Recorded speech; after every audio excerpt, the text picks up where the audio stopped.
The question of posts versus articles is a vexed one indeed. Posts tend to be shorter, up to around 3,000 characters is the maximum for them, but you can add images, you can add a document, you can turn it into a poll, and of course there are video posts as well.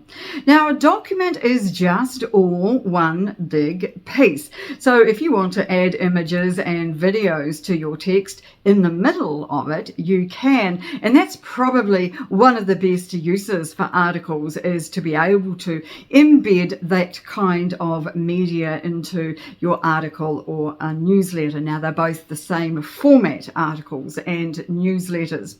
Posts tend to do better with visibility, but unfortunately articles don't. But what they have in their favour is longevity. So articles are indexed by Google, and so that they can be found up to several years later.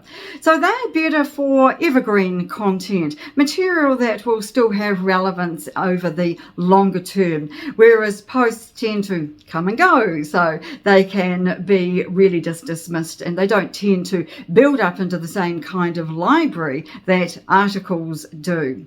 Now, of course, articles take more work. So if you are a thought leader and that is what you're trying to establish yourself at, then an article is probably the best way for you to go, because posts can be disjointed if you're just doing short ones. But with an article, you can format the text too, and this is something else I love about them. So you can make the text bold, you can have subheadings, and italicize it and have quotes and all kinds of interesting things, none of which you can do in a post and still have it be read by screen readers.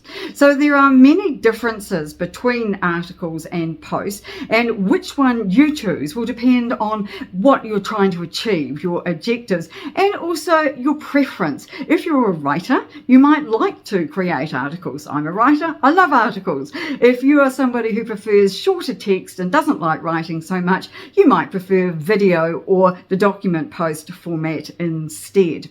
So it's horses for courses. Some people like articles and some people like posts. It's entirely over to you.